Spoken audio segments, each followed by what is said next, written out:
tiyaatarka difaaca uu yilay ka bilaabo dagaalka ilaa jaalaqsigii saraakiishii oo rag badan nooga dhammaadeen rag badan oo jecleen ku weynay korkayna annaga haaraha ku yaal adyaabayso afarta sano oo la soo dhaafay ciidanka la tababara ma garanayno magaca kala duwanaa loo baxshay cid kastoo cutub kastoo la soo dejiyey waxaa loo baxiyey harab cad manso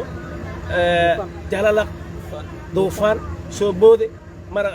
dad cune baba wallahi been waa waxay cunaan ma jirto naga ciidanka dadka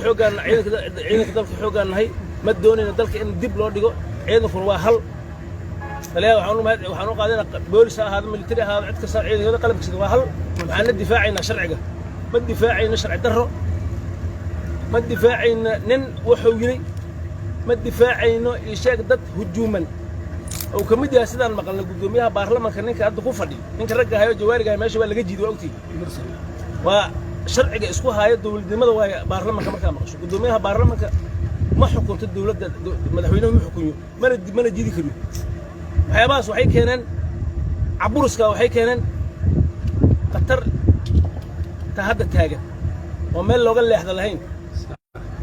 madaxweynaha waxaa laga rabaa hadda 4 sano oo hadda dhamaatay soo haayay meelahan inuu gaarsiin maahin laga saraakiisha ka midna wiligeena ma hadlin waxaan ilaaliyayna taamka oo madaxweynuhu sharciga yahay dawladda sharciga mar hadduu sharci dimo qof haday wax isaga dara karto ma doonayna laba sano oo birina 20 sano u dalacaysa doonamin waxay dhalayso waa taqaana ma doonayno qof fikirkeeda ma rabo madaxweynuhu hadduu wax rabo waxay ahayd inuu taraasado meesha tagay aniga waxaan rabaa asxaabay in lay doorto lay camaro sida madaxweyne xasan sheekh oo tago oo shariif tago oo iska oo dhaxda ka dhigo Soomaalida geedda oo yiraahdo kaas la tartamo dadkana kamid ma ahayn ciidda diidana ku waxaan gool u leeyahay ku dilaa waxaan rabaana sameeyaa dadka asaga la lahay taladana kullin in hadli kara ma jiro waxaan dhamaan u hadlaya gibi aan saraakiisha ciidamada qalabka sidii arrintaas goorin nagu ma rabno madaxweynaasha garaadaan xirinaha siiyay in la dilo oo ciidan dad sheegay ay dilaan wariya ciidamo waxaa idin sheegaya dadka garaadaha xirantiida ka dhigay ma ku duuli kartiin farmaajo xilka hadda ka dhigay birri iskari kuma duuli karto waa xaraan in lagu duulo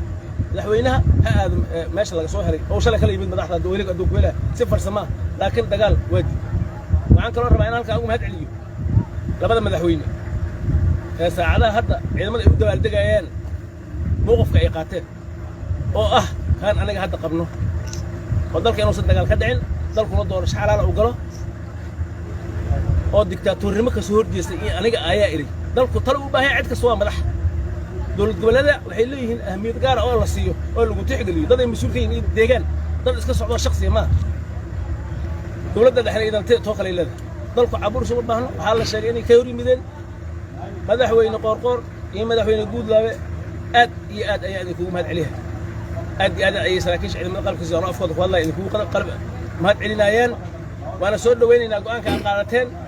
أو واحد الذين دورتي أو واحد الذين كفلي أد أمها سنتين سلا سود هي ماشي أصلك ولا وضجة ولا الكينة أو محيي هذا فرماجو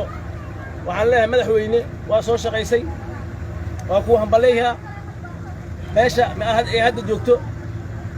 مالك سيد ولا أود هذا وركي واحد وقت هذا كان إذا على كور الرماه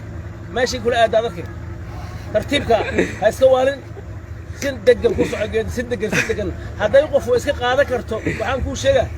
هذا يوقف ويسك قاعدة كرتو مدحوينها أم بالله مصر خد ركرتو أم بيح تبير خد ركرتو والله بالله أنا ملاك حتى كسوق علينا سوى ويسلين رجع أنا ورتها لك هذا الهاي خلاص نكون شيء ورتها لك هذا الهاي